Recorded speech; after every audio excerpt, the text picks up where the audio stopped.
Thank you again for being here. And I am Jianming Qiu. I'm the provost at the Stevens Institute of Technology.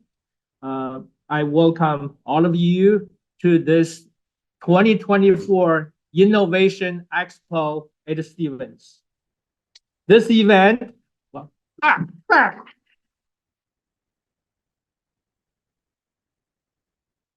thank you. This event is a hallmark of a Stevens undergrad education.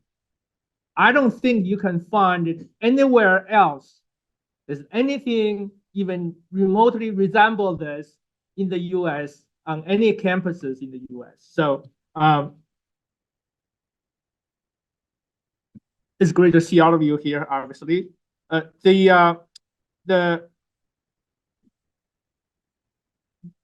This year, we're going to have 225 projects completed by the graduating seniors of this year under the direction of their faculty advisors. These projects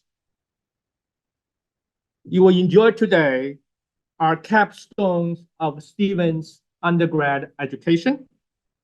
They are a culmination of the 4-year learning of undergrad, focusing on problem solving, interdisciplinary thinking, teamwork, and hands-on experiential learning.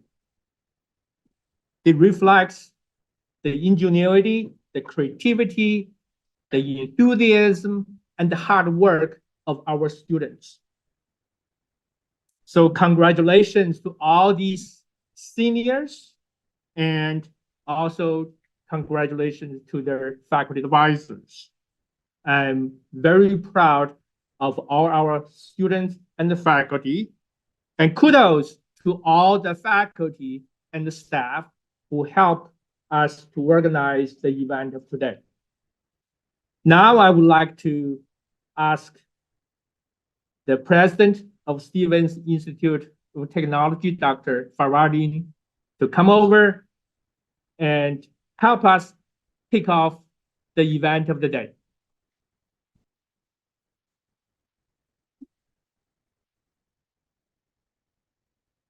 Thank you so much, Jianming, and good morning, everybody. I'm delighted you're here on a beautiful day like this. The air outside is crisp and fresh and rejuvenating. The sun is out, and we're all ready to celebrate the accomplishments of our students under the guidance of their faculty members, as Jianming mentioned. For those of you who are newcomers to the Innovation Expo, this is the day the campus buzzes in excitement. And I invite all of you to please spend some time going around the campus in various buildings to look at the projects that our students have been working on so passionately for a long time and see these projects at work. My task today is to launch the Innovation Expo with the Thomas H. Scholl Lecture. And I'd like to say a few words about this lecture series and introduce our speaker. The Thomas H. Scholl Lecture by Visiting Entrepreneurs is a lecture series that is supported by a gift from Stevens Board of Trustees member, Mr. Scholl, Tom Scholl, a highly successful high-tech entrepreneur and investor himself. This lecture series that we have had at Stevens for about a decade features notable visiting entrepreneurs and executives who have started successful businesses or joined startup companies and helped to make them successful. I want to share with you a little anecdote about Mr. Scholl, who is, as I mentioned to you, a member of the Board of Trustees of Stevens, but also a very good friend. In the year 1994, I was a faculty member at the University of Maryland, and I was appointed department chair for the Department of Electrical and Computer Engineering. I was a young, green, totally inexperienced, very naive department chair. high aspirations. And the first thing that I wanted to do as department chair was to enhance the relationship between the department, which was a very strong department, with the corporate world. So in my first year as department chair, I organized an event which I think we called Industry Day or something like that.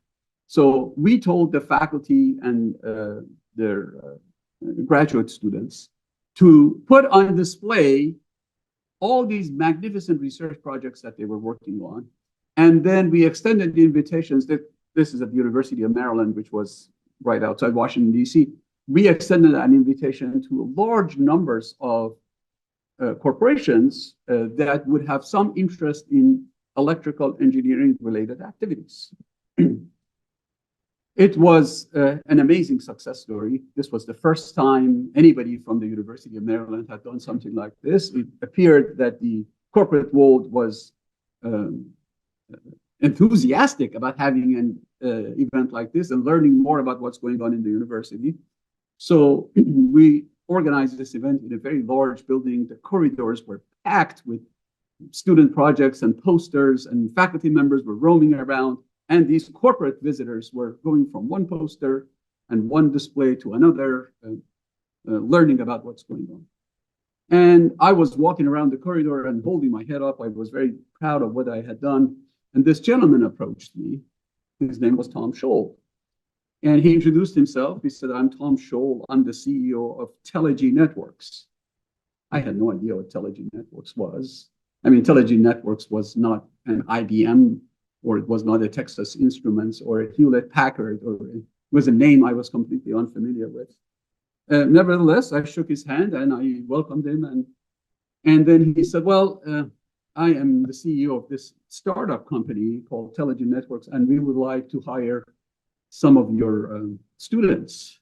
This was a startup company that was growing very fast, and they really needed to recruit talent. And I told Mr. Scholl, "Mr. Scholl, why should I send my students to your company when there are these other larger, bigger name companies?" That became the starting point of a very deep friendship. So sure enough, we built a relationship with Telegene Network. A number of networks, a number of our students were placed there as interns and co-op students first, and then they became permanent employees. And my friendship with Mr. Scholl began at the University of Maryland, and it continues to this day. And at some point, soon after I joined Stevens, he joined the board of trustees of Stevens, and he remains a friend and supporter of Stevens. And in particular, he is passionate about promoting this culture of entrepreneurship. And he insisted when he established this lecture series, he said, "I don't want people to come and talk about the theory of entrepreneurship. I'm uninterested in the theory. I am interested in people who have been in the shoes of an entrepreneur, people who have been in charge, people who have launched companies, or people who have joined startups and have gone through the struggle and the turbulence associated with the journey of building a startup company." So with that as the background, I am delighted to introduce to you today's speaker, one of our own distinguished and successful alumni, Mr. Giuseppe Incitti, who is a member of the Stevens class of 2004. Giuseppe is currently the CEO of Sitetracker. I'm not going to steal much of his thunder, but it's appropriate to say that Sitetracker is a leading enterprise software company whose software is actually used by companies such as AT&T, Vodafone, Google Fiber, Ericsson, ChargePoint, and other leading providers of critical infrastructure. I was having a brief conversation with Giuseppe earlier this morning, and he told me that through Ericsson alone, they have a presence in about 100 countries in the world. Sitetracker has so far raised $165 million of venture capital from leading VC firms such as New Enterprise Associates, NEA, for those of you who are familiar with this business, Salesforce Ventures, and others. And the company has also won innumerable industry awards, including the EY Entrepreneur of the Year for Giuseppe himself. Giuseppe will talk about his own entrepreneurial journey, and he will offer us some of his perspectives about the road ahead in a talk that is entitled Turbulence and the Road Ahead. So please join me in giving him a round, a loud round of applause. Welcome. Thank you. Great. Thank you. That was a great intro. Thank you for having me today. I'm really excited to kick off this important day. This talk's meant to be fun. The fun detail I'll start with is I'm actually scared to fly. So that's why you'll see this title. I'll come back to that later in the talk, but I'm a high anxiety flyer. So if you ever see me on a flight and you're sitting next to me and there's a little bit of turbulence, you'll see I'm the guy who grabs like the front of the chair. And I look at the flight attendant to make sure everything's okay, but I'll come back to this in the presentation. But that's why this title means a lot to me, just for you. So, if I'm in your seat, I'm wondering, beautiful morning, beautiful room, but why am I listening to this guy? Why was this guy chosen to give this talk? And I think it's here's the main theme. I'd like to demonstrate to you that I'm a completely average guy who is part of building a completely unique software company. I learned a lot along the way, and I really love to share some of those things I learned. And the journey was very bumpy, but it was unbelievably exciting and rewarding. And that's what really, allows you to plow through this is the exciting parts and the rewarding parts. So, we talked about Sitetracker a little bit, but serving 300 customers in 25 countries, approaching $100 million in revenue. Companies like Google and Amazon use us. So, if you're selling software and Google and Amazon use you, it's pretty cool. And then, I was lucky enough to win New Jersey Entrepreneur of the Year award earlier in the year. So a completely average guy building a completely unique company. And here's the story, and hopefully you find it interesting. The way I'm going to go through this, I'm going to talk a little bit about my life before Stevens, talk about life at Stevens, after Stevens. And after Stevens is really two parts, a lot of job hopping, Sitetracker, and then top learnings. I'm going to finish strong. So when we get through the beginning, I think you'll really like the ending. All right, so life before Stevens. So I grew up in a small town named River Edge. Some folks might know it. It's about 20 miles away in Bergen County. It was a really warm and safe community, but I would not say it was like the hub of innovation. So I lived in Palo Alto for a couple of years. I had a 1-year-old daughter. And in Palo Alto, if your daughter's playing in the sandbox at 1 year old, she's surrounded by 4 people talking about startups. So literally, from the age of 1 year old, in certain cities, you're surrounded by this stuff. River Edge, great town. That's not really the vibe there, but it's very safe and a great place to grow up. I grew up in a household that had no degrees, so no high school degrees, no college degrees. My parents are both immigrants from Italy, but they had uncommon work ethic. It was just outstanding to watch, and it really had an impact on my life and my sister's lives. And they were also entrepreneurial. They both started small businesses, more what would be defined today as a side hustle, so smaller things that they were doing on the side, but they were very entrepreneurial, and it was outstanding to watch. I went to Bergen Catholic High School. Some folks might know that. And I was, I'd say an average student, but that was my first time really experiencing a competitive environment. Elementary school to high school, that place was quite competitive. It was the first time as a freshman they give you this number. You're like, what is this? They're like, this is what you're ranked in the class. I was like, oh, wow, I didn't know we were doing this. It was a great, just introduction into, pushing the limits and competing. And while there, I played quite a bit of sports. Actually, athletics is where I excelled, and soccer was my life. It really taught me the phrase, if you love something, it's not work. I would play 7 days a week, multiple times a day. There was no limit to how much soccer I could play. I was also surrounded by some outstanding athletes.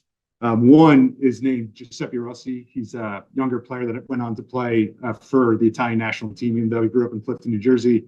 And the fun story there is I was 17 years old. I thought I was going to be this big deal soccer player. He was 13, and he came to play with us. He was the best player on the field. 4 years difference. That's huge at those years. And I look back, I was like, man, I have to come up with a plan B because I just saw what it takes. So I was around the best, and that really, put things in perspective for me of what it takes to really achieve something. I did have a tough college acceptance experience. Again, I was a highly recruited athlete. I was like, oh, this is going to be easy. I'm a decent student, great athlete. Wherever I want to go, it's going to work out.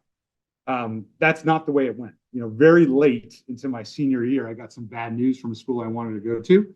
And that was just had such a big impact on my life, really with the theme that success is a horrible teacher. Looking back before that moment, I was having a lot of success, but not really pushing myself as far as I could. At that moment, I realized, wow, maybe I could have played a little harder. Maybe I could have studied a bit more. But at that moment, I really learned what that phrase meant. Success is not the best teacher. So ultimately ended up at Stevens. And it's great that Professor Jaspis is here because I studied mechanical engineering. And I would say I was not an inspired mechanical engineering student, but I was around inspired mechanical engineering students. And I noticed the difference of what they were able to achieve because they were into it. These folks woke up, spent time with professors. They were in the environment they were meant to be in, and they were outstanding at what they did. For me, I might have been a little bit immature as a student. I maybe didn't, spend as much time as they did studying in high school. So I was just a little behind. And I did not, again, come across as inspired student. I also had a couple internships that were a little sleepy in mechanical engineering. That had a big impact on me. I was like, this might be a little too slow. I'm not sure. But either way, probably midway through my journey, I realized a couple things, and I didn't see myself being a mechanical engineer. But I learned something that really changed my life at this school. And I learned that if I was interested in something, I learned something about myself that really changed my life. If I was interested in something, no one could outwork me. If I was into it, I was unstoppable. But conversely, if I wasn't into something, it was ugly. Like I couldn't get out of bed. I just couldn't fake it. And I think learning about yourself as an entrepreneur is really important. You have to learn about what you're good at, what you don't like to do. And, you don't always get to shy away from the things you don't like to do, but knowing what you like to do and knowing what you don't like to do is very important. So I learned that here, that, if you were to look at my transcript, hopefully nobody has it. It was, only A's and then only C's and D's. Like my parents used to say it'd be impossible for me to get a B, right? Because I just couldn't find the middle. It was either I was into something or I wasn't. And then I learned a lot about myself through that. I played soccer here. Really proud that I was the captain of the first soccer team to make the NCAA tournament at Stevens. Now it's like if you don't win, it's a crisis. But then we were just trying to get in the tournament, And what I learned about that was I really enjoyed building something with others. Right? There was 20 of us on this team trying to achieve this mission of being the first soccer team to make the NCAA tournament at Stevens. And we still talk about it. I remember when, we won the league tournament and we got in. I know who passed me the ball before I passed the ball to the guy who scored the goal. Like we still talk. It was just an amazing, impact on my life. But it taught me that building something with others is awesome. And it really will impact your life and you'll talk about it forever. The other thing about Stevens is I was surrounded by impressive people. Looking back, this is the first time I realized that there were no limits. I made friends with some older students, and I remember being a sophomore or a junior, and they'd come back after working for a couple of years, and you'd hear about the things they accomplished. Man, that guy's not so different than me, and he's flying to London, working for this big company, like doing all this crazy stuff. Like, and we're sitting in the same classrooms. Like this, I could do this. So it was the first time I really believed that anything is possible. Watching what the other students were going on to achieve, and it just blew me away. So I graduated in 2004. I had absolutely no clue what I wanted to do. So hopefully if there's some students in the room or online, hopefully, that's not an uncommon feeling. You studied, you did internships, but it's fine to not know what you want to do. But I did graduate in a really good job market. So I'll definitely highlight that. And I had unconventional options, right? I was a average engineering student, an athlete, but it was a good job market. So I had some unconventional options. And here's how that went. I jumped around a lot. But I spent 8 years in financial services, and my average time in a job was 12 months, which is very short. So I'd learned something, I tried to get promoted. It didn't work out. I'd switch. I'd go learn something new. But I just kept jumping around, and the training actually, after having 5 or 6 jobs over that period of time, was just outstanding. I saw so many different things, and I learned so many different things. What I loved about financial services was just the intensity and the ambition of the people, that really fired me up, right? So it's not that I was in love with finance or banking or whatever, or M&A, but the environment felt a lot like collegiate athletics. We were trying to achieve something. People push really hard, and there was no limits to what could be achieved. And I really loved that about finance. One of the jobs I had in finance was I covered software stocks for a large bank, for JP Morgan. And that caused me to fall in love with this industry of software. I was very much a spectator, an external participant. I wasn't, the man in the arena, but I was watching this industry, going to the conferences, covering the companies, and I just fell in love with it so much that I moved to California to join, one of the companies I covered. I had roles where I was encouraged to master something, encouraged to specialize on something I liked. Going back to that earlier point, if it was something I liked to do, nobody could outwork me, right? And that really was the theme of kind of my earlier years.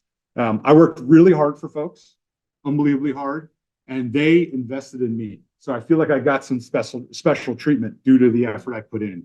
And I was really lucky to be surrounded by, folks that were older than me, that knew their way around these companies, knew how to build these companies, knew how to do these things. And if I invested in our relationship, they would invest in it, and it really paid off. I optimized for learning without really knowing, just by investing in these people and working hard and spending time with them. There's one person who absolutely changed my life, and that's the current CEO of MongoDB, very generous guy.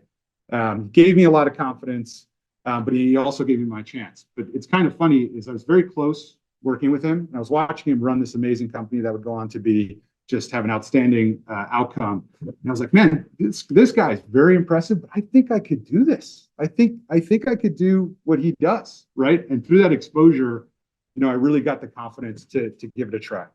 So now moving on to the Sitetracker. So this is where we transition. First, opportunities come from unexpected places. I did not create the idea for this company, Sitetracker. The idea actually came from my Stevens roommate, who's a very unique gentleman who I won't say his name. But he was working in the telecommunications industry, and he came to me and another friend, and he said, hey, listen, this whole industry runs on spreadsheets. You guys should build something. You guys are both in software. Like, I think there's an opportunity here. And at first I was like, nah, I'm going to be a big deal at this other company. I'm not interested in this idea. But then we gave it some thought, and then we looked into the market. And then we sized the market. We looked at the competition. We looked at what the other opportunities were out there for people with this pain and with this issue.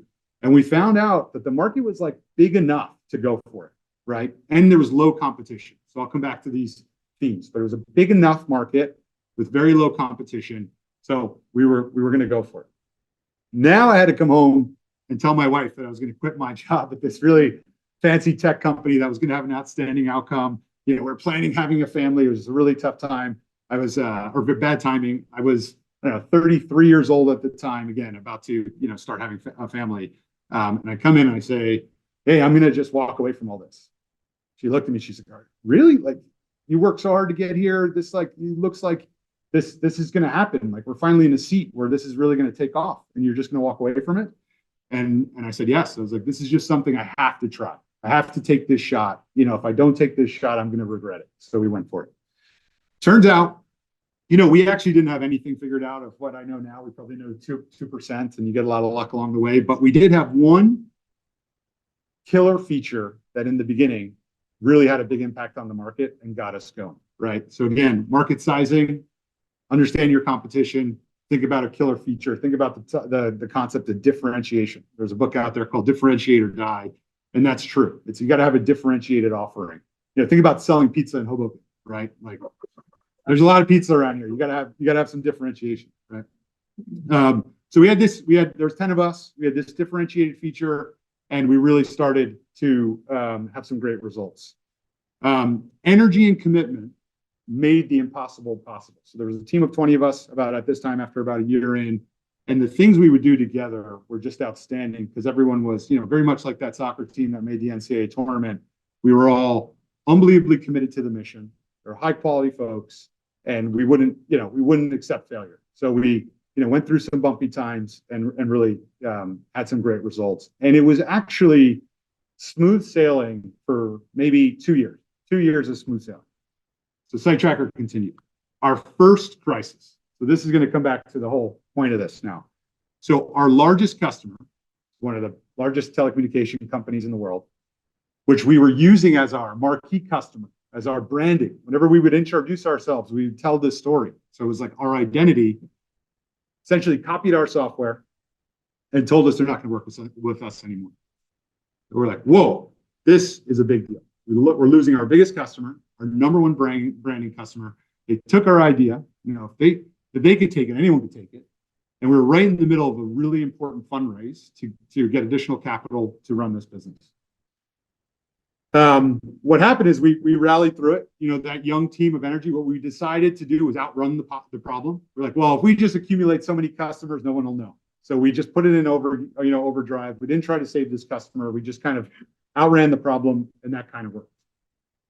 A year later, 2 years later, we had this big realization that actually crisis management, when you're starting a business, is the business, right? Every year, there will be some form of crisis that you have to deal with, right?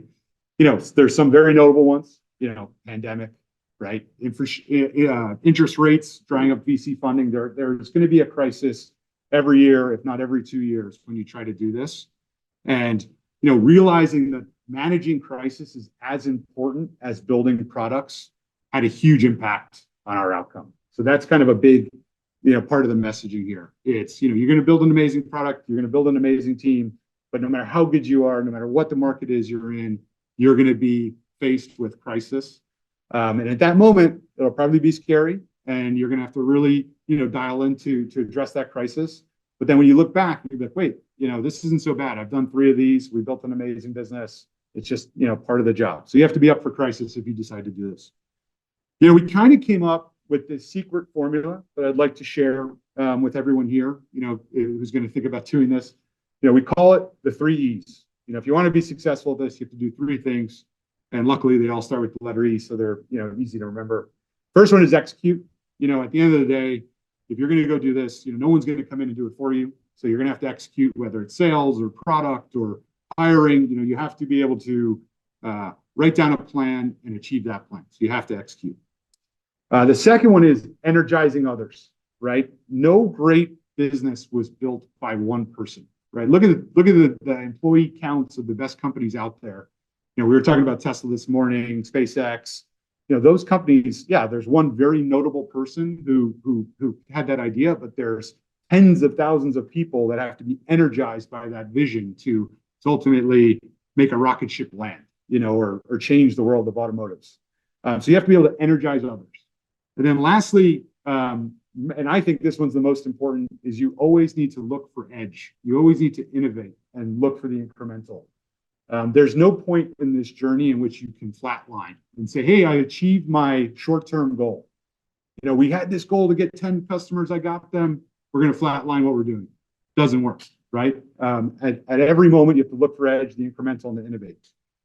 And the phrase we use internally at Sitetracker, which I think some folks are probably very familiar with, is we're always changing the engines while the plane is still flying. So this is actually a graphic that you'll see in all of our materials. When you do this, you don't get a chance to land the plane, take your time, gas it up. You're doing all this work on the fly, right? The company still has to go. You still have to pay salaries. You still have to do all these things. So you're dealing with crisis. You're innovating. You're building products. You're selling, and you're always changing the engines while the plane is still flying. So that's a big message here. All right. So I'm going to do top learnings, and then we're going to get into some questions here. You'll notice everyone has the number 1, because there is no one priority when you're doing this. Everything's a top priority. So I thought just for fun, we'd number them all number 1. I'll start with actually the most boring one. I touched on this a little bit. It's a little bit, foundational to this. I'd strongly recommend, at a minimum, understanding market size, competition, and differentiation. And I think competition and differentiation are actually more important than market size. If you understand, your competition, you understand that you have a differentiated idea, you can still have a great outcome. market size will dictate how big the outcome is, but competition and differentiation will dictate if you win or lose, right? And if you have a viable business, right? So going back to the Hoboken pizza analogy, I don't know, maybe Benny slices being bigger is a differentiation that's going to take you down. You got to think about that. Competition, differentiation, and market size. That's the most boring one, but I think that's really important. You can have a talk about being an entrepreneur without touching on that. They get more exciting, so hopefully you guys are enjoying this. But the next one on the list, I won't say number 2. The next one on the list is you do not have to be an entrepreneur tomorrow. I think this is very important. I think you can be entrepreneurial tomorrow and test your comfort with risk and reward. But I think there's a lot of great movies about, Mark Zuckerberg, how he created a company in his college dorm room and had a great outcome, and it's very cool, obviously very successful. But I don't think you need that pressure to say, man, I'm behind, or if I'm not doing this by a certain age, it's not going to work out. I technically, I was an entrepreneur. I was 34 years old when I started. There's some amazing companies that get started by people when they're in their 50s and 60s. So there's no age to this. There's no age to this. In fact, you might be best served learning something and then going to be an entrepreneur, right? Experiencing an industry, through somebody else, and then go be an entrepreneur. You might have a better outcome. So I wouldn't feel the pressure to be entrepreneurial or to be an entrepreneur tomorrow, but you can be entrepreneurial to test yourself, right? So go think of something you could do to test how you feel about risk and reward, because ultimately being an entrepreneur is an incredible risk. If you're not successful, it'll be hard to pay your bills. So you got to think about that stuff. But you should test your comfort with that. Next, wanting to be an entrepreneur is actually not enough, right? You have to be intensely passionate about something, right? Because that intense passion is actually what gets you through the tough times. It's not that you want to be on the cover of Time magazine or you want to have a great outcome. You have to love this problem you're solving so much, right? I think Elon Musk is probably the best example. He wanted an electric car. Nobody was making it. So he's like, I'm just going to go do it. He wanted a rocket ship that landed.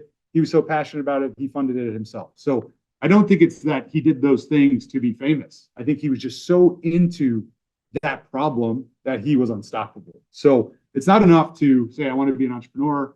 I wouldn't recommend saying, this is what I want to do, so I got to go find an idea. I don't think so. I would go the other way around. I think you've got to find your idea.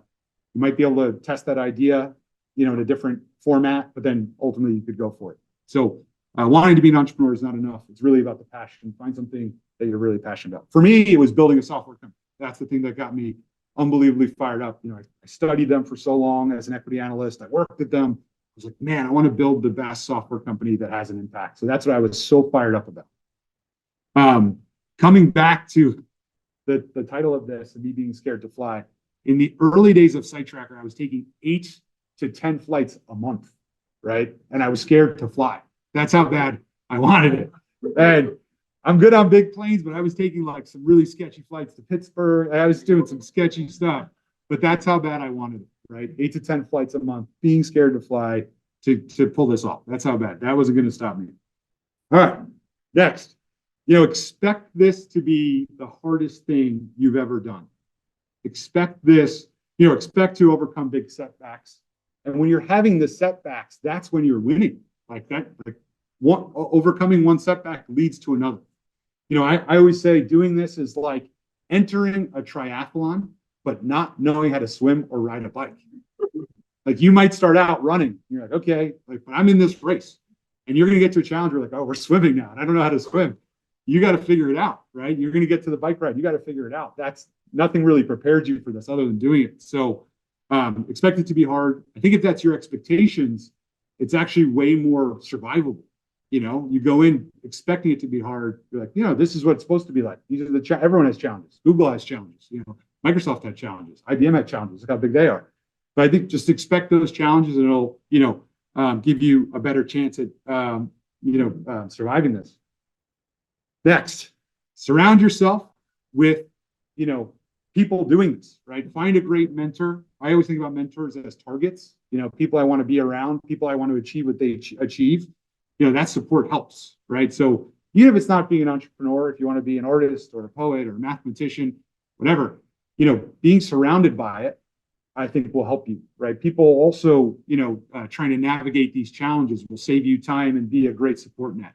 They'll come up with one good idea you don't have to come up with, right? So you're thinking about incorporating your company. You could go search for that by yourself, but maybe 10 people just, did that same challenge and could give you what they learned. So surround yourself by folks doing the same things. If you want to do something really risky and everyone else you're around is doing something really safe, it's probably going to be tricky, right? So, surround yourself by people doing this. The mentors had the biggest impact on my life. They, as I mentioned earlier, convinced me that this was all possible, right? I saw people like me with similar backgrounds. It wasn't like they were had this special skill set that no one could have, but they went out and they did it, right? So being around them, watching them do it, really gave me the confidence to go for it. So mentors, I would say, are hugely important. And if you could find one close to what you want to go do, that's important, right? So if you want to go do pizzas, if you found a mentor who survived the pizza industry, I think that'd be great. If you want to go do software, if you want to go do, something else, them having that experience, I think will be really helpful. Okay. The next one, probably obvious to some, but maybe not to others. Selling and leading others is as important as the invention you come up with, right? Selling and leading others is as important as the invention you come up with, and it increases in importance as the company grows, right? So, you might be working on some really deep tech here at Stevens, and, I think today is actually all about getting out there and expressing your ideas. So that's great. But you have to be able to sell that product to somebody and sell that vision to somebody you want to come work with you, right? So it's not enough to have a great invention or a great idea or a great piece of software or whatever. You have to be able to sell that to others to join your journey, right? And leading others. As we mentioned earlier, great companies, there's not, a great publicly listed company with one employee. They have thousands and thousands of employees. So you have to think about leading others. And then last, the message I want to finish with before we go on to questions is I love everyone to believe that anything is truly possible, but you have to shoot to score. So if you don't take the risk, it's not going to work out. And sorry, I'm getting a little emotional, but my favorite part of doing this is that, I get to impact 400 people's lives who join this journey. And I hope you guys get to experience that too.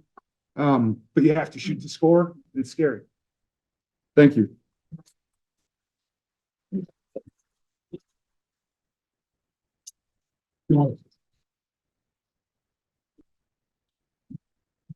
Mechanical engineering didn't get me emotional, but this does. Sorry.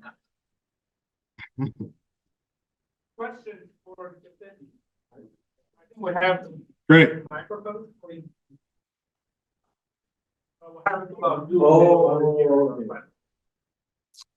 But wait for a second.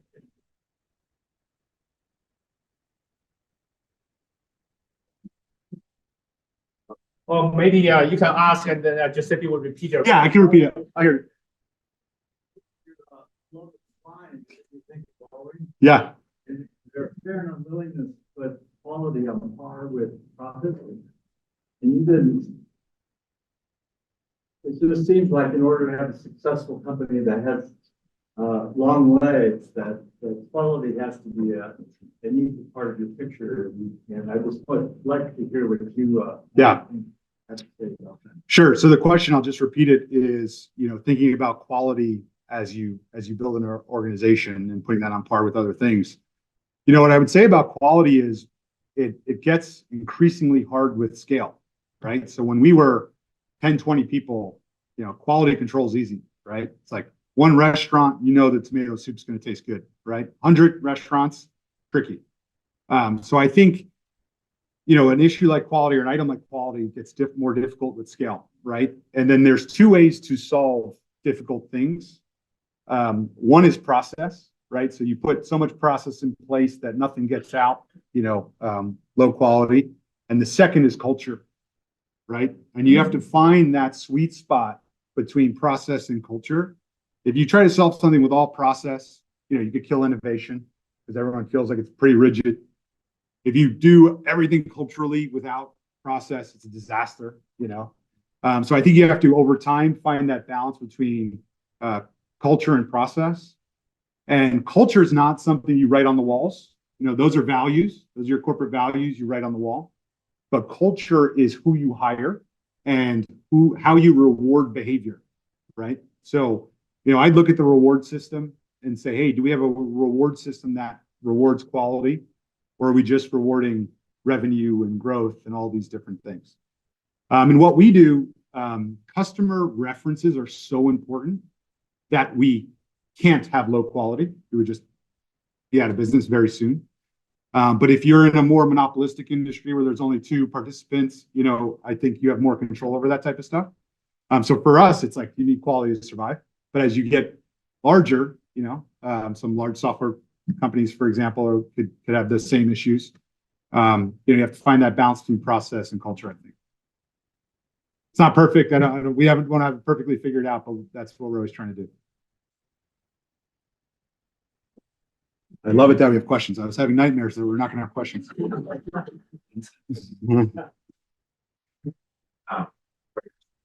Thank you. So I see you mentioned that you're going for a series funding still. Does that mean the company is not profitable yet? We're not profitable. Sure. Yeah. So Sitetracker is approaching $100 million in revenue. And I'll share some of the numbers here. And we burn roughly $1 million a month. Now, if I said that at home in front of my parents, they would fall over, right?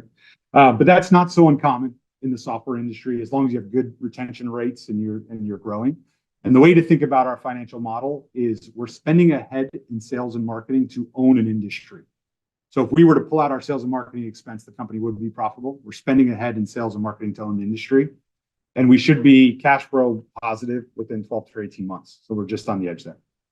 Yeah. Is the main play to sell the company or to own the market? Yeah. So funny. I've been around all the sides of selling, buying. I used to be a finance, M&A guy, equity research guy. And I actually don't spend a lot of time thinking of like what the finish line is. If we're going to be bought or IPO'd, what we think about is just building value every week, every month, every quarter, every year. And then you have to deal with that as you grow, right? Because if you built a lot of value, someone's going to knock on your door and say, hey, this is a really attractive asset. I want to buy it. We'll have to evaluate that for our shareholders and our employees and see if it's the right thing. At some point, if you keep saying no to those offers, you have to IPO because people need liquidity. So I don't think we have like one chosen course other than building value. And then when those items come up, just making thoughtful decisions if it's right or wrong at that time. Yeah, thanks.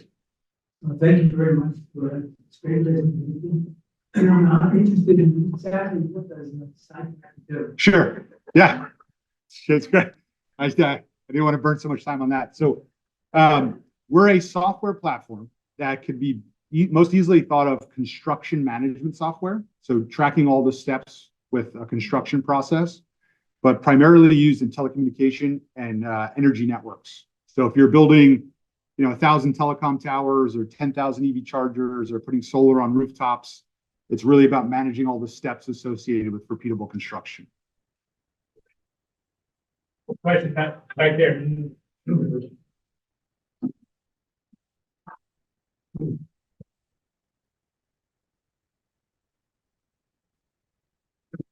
Yeah, how did Sitetracker live in Montclair? And you know about the billion-dollar companies that started 2 blocks away from you? Yes, yeah. So there are some very famous companies in Montclair, New Jersey. I think it's Audible and Diapers.com maybe were at least 2 of them. And I think there's some others there now. But it's funny. So the founding team was very New Jersey based. And we wanted to be in Hoboken or Jersey City. But we had some very key engineers that were in Western New Jersey. So getting them to Hoboken or Jersey City would have been really hard. So we were looking for a town where we could replicate the feel of Hoboken. Nothing could replicate the feel of Hoboken, but we tried. We tried. So, so younger employees could go out and have fun, lunches, drinks, all that stuff. So we thought Montclair was a slightly more inland option that was a bit more central to the founding team. Our largest office now is actually in London. Our largest office in the United States, I think, is Austin technically now. At a point in time, we had about 100 people in California. But Montclair is still the heart because that's where we started. But that's how we ended up in Montclair. It's just, we were going to do Jersey City or Hoboken. And then we had a couple engineers that would have never got there. And we thought we could still recruit Montclair because the trains and the restaurants and it all worked out. And then when we got there, we learned about the history. It's funny, we didn't know, and then we learned. The question? Yeah. First of all, thank you. This was a great presentation on student here at Stevens and entrepreneurship program. This was simply inspiring. Thanks. Just a quick question. How do you choose people? Where do you look for people to really change the engine of a plane while it's flying? Yeah. So this is a tough one. But we always say we need passionate, blue collar geniuses, right? And I'll describe that in reverse order. The genius thing is, I wasn't a genius. So it's like the genius thing is more just like the things we do are hard. So at a minimum, you need some foundational level of knowledge and creativity and horsepower, right? So that's the genius part. The next part is the blue collar part. We need people who default to doing work and default to action. We don't have a lot of time to, talk about things. We need to do stuff, right? That's the blue collar stuff. Roll up your sleeves. And the last one's the most important. It's like if you find a genius who's willing to do work, the thing that's going to make them an outstanding performer is their passion, the fire for doing something. Now, our particular version of this is we're very open-minded to what you're passionate about. It could be about technology, it could be about growth, it could be about languages. We're very open-minded to what the passion is, with one rule: can't infringe on someone else's happiness, but hopefully you're passionate about something. But you need that spark to, really compete and do these things. So we always look for, again, passionate blue-collar geniuses, try hard, and you don't always get it right.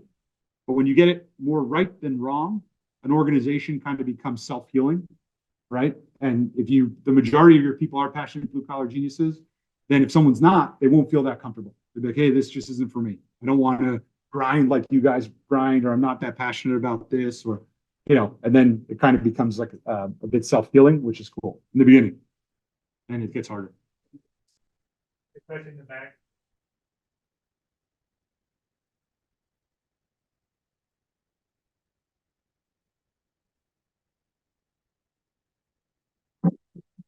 Thanks for being here. Really important presentation. Cool. Very relatable, especially The flying part? I was just curious.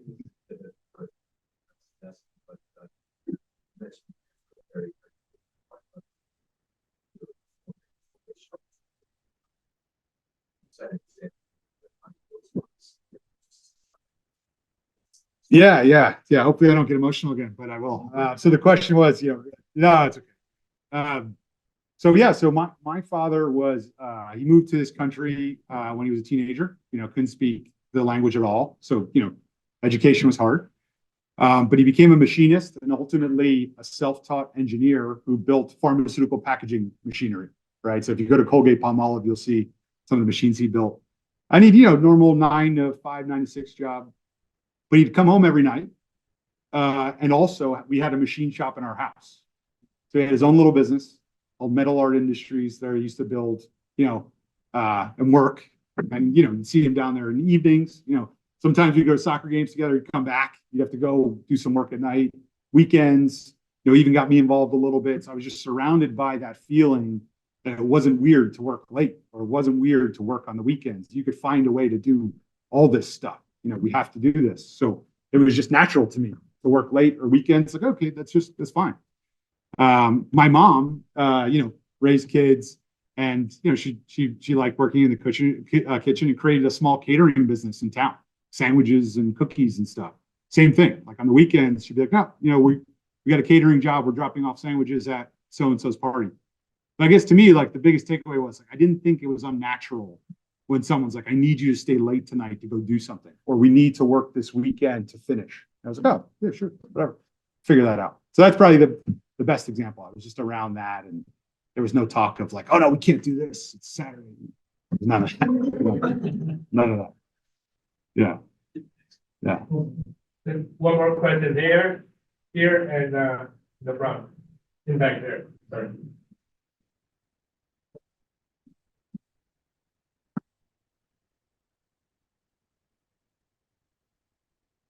Thank you for the presentation.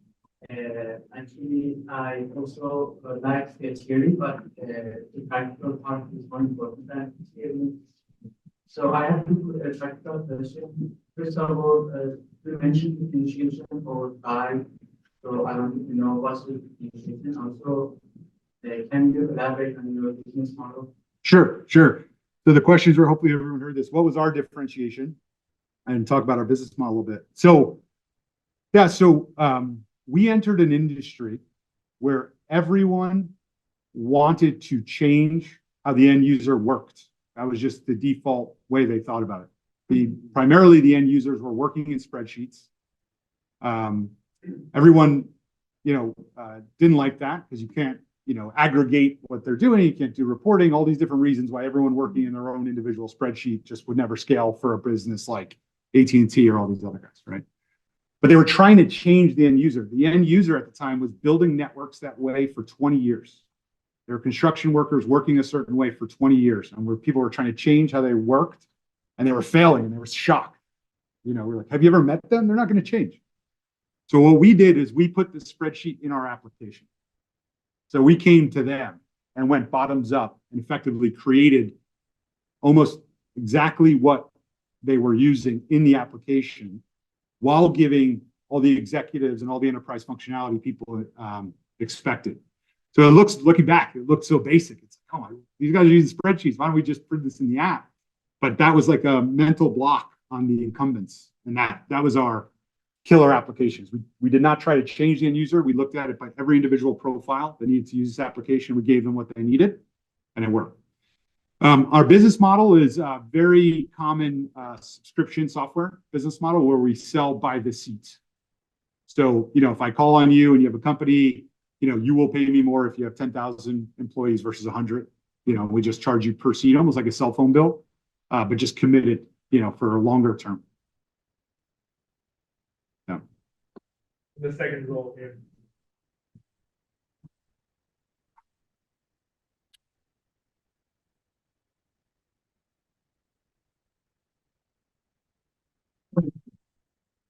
I reached the layers of financial.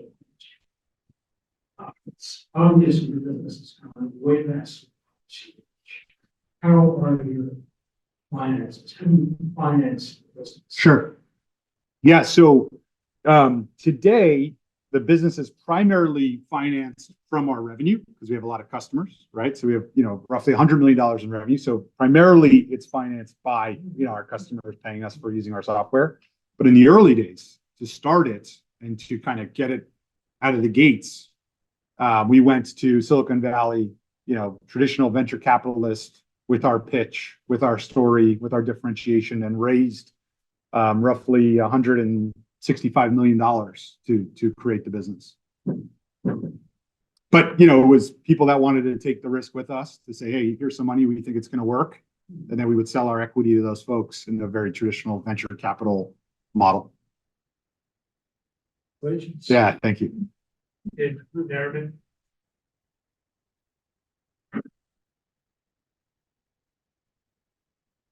Giuseppe, thank you very much for the very informative and incredibly inspiring talk. I want to go back to your student days. Is there anything special about your education or your experience, overall experience, including playing soccer? Sure. That left an impact on you? Absolutely. So two major items I would highlight. I don't know if it's coincidence or what, but everyone I was surrounded with at that time is at the top of their industry right now. So I think I was just very lucky to be surrounded by just motivated, guys and gals who wanted to go out and achieve something. And when you're surrounded by that, in line with one of my earlier points, it makes you believe anything's possible. So, hanging out with these folks running around Hoboken, and somebody would come back with some good news. Hey, I just got this promotion, or hey, I'm just taking this big trip, or hey, I just built something really cool. And it just makes you believe, man, I went to school with this person for 4 years. Like, we did all the same things. Like, I could do this, right? So I was just surrounded by some of the most amazing students. And I think it was an environment where you were, encouraged to achieve, right? Everything from career services to days like today, you're encouraged to achieve, and there was amazing people here. That's the first one. That's the one I really think about the most. Is like if you went through all my entire list, you'd be shocked, about what these guys are doing today. And then the second one, a little bit funnier, is man, if you could survive this degree, you could do anything. Like I went to finance, they're like, this is going to be hard. I was like, guys, you add, divide, multiply, and like sometimes subtract. Like I think I got this. Like just give me a minute. I think I got this. It wasn't, the second time I had to take my Calc 4 final, like that, or fluids or thermo. I mean, if you could get through that, man, you could do anything. And it should give you the confidence to try anything, right? Because that stuff is, at least for me, it was really hard. It was really hard. So those two things, if you can do this, you can do anything. And then the people I was surrounded by were just outstanding. Yeah. Here's a question here.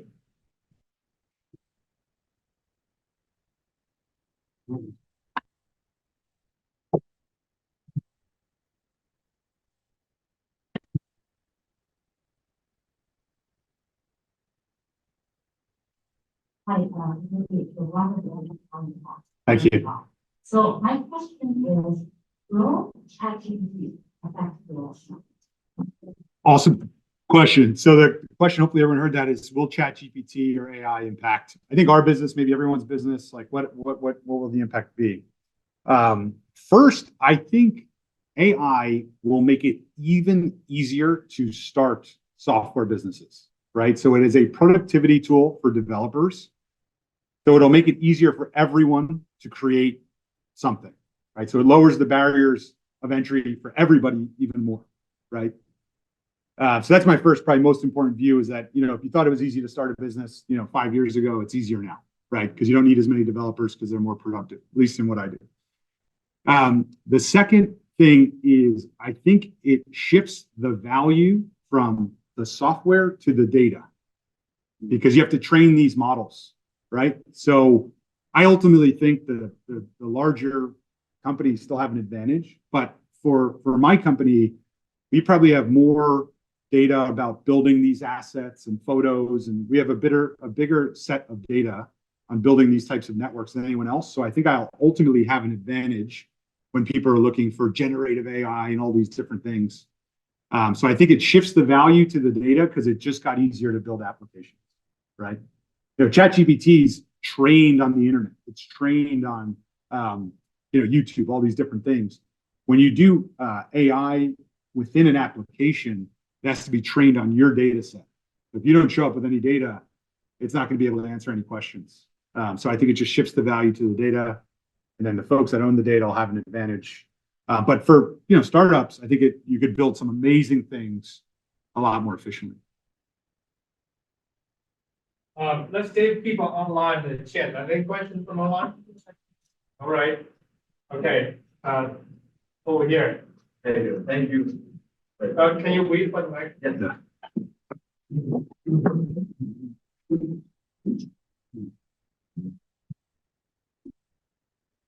Thank you. Very presentation. I thought something you said about data. I saw you were involved in Salesforce. I was at the Expo yesterday. One of the things is people. Right? So I wanted to ask about your roadmap. Right? I know you said you didn't have an rolled out selling company, but what about expansion? When you think of your model that you're doing with that niche, like maybe different, and then maybe competing with for Monday.com. Yeah. Those kind of products. Sure. Vision or when do you get at it? Yeah, great question. So today, we primarily service digital infrastructure, telecom, right, and energy, EV charging, solar, all that stuff. But I do believe that in our future, there will be a third leg to that stool, right? So it might be real estate, but we will expand use case by use case. And we don't want to get too wide too soon, because then when we go show up to those conversations or to those meetings, we don't really have anything differentiated to say, right? So that's the limiting factor, is you can't go too quick, because you need to talk about, where you're solving this problem for others, differentiated technology you have. So that's kind of the limiting factor, is like, when can I show up to a real estate conversation and be interesting? It's going to take some time. We actually get a lot of inbound use cases that we don't expect. So for example, Toll Brothers, the home builder, uses us to do some construction management, right? So I don't talk about home builders, it's a small thing. Viasat, satellite company, uses us. Intersection, out-of-home media company, uses us. So while we, acquired 300 customers, most of them are in our sweet spot, but there's probably 10% that aren't. And that is like kind of giving us the research to go test these other use cases. But the answer to your question is I'll go use case by use case. And when I have the confidence to come with something differentiated or interesting, we'll go. Then it's just resource management. Where can I grow faster? Can I grow faster staying with what I'm doing? Or do I need to go do something new? Yeah. Let's take one last question.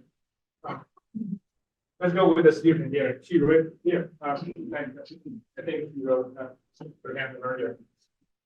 Hi, thank you for your presentation. This is amazing. Thanks. I'm curious what made you or inspired you to choose mechanical engineering, and if you had to do it all over again, would you go into computer science or Yeah, great question. So the reason why I chose mechanical engineering has a lot to do with watching my father build packaging equipment. So I was watching him build these machines, and I thought it was really cool. I was like, maybe I'll design Ferraris one day. Like I could do this.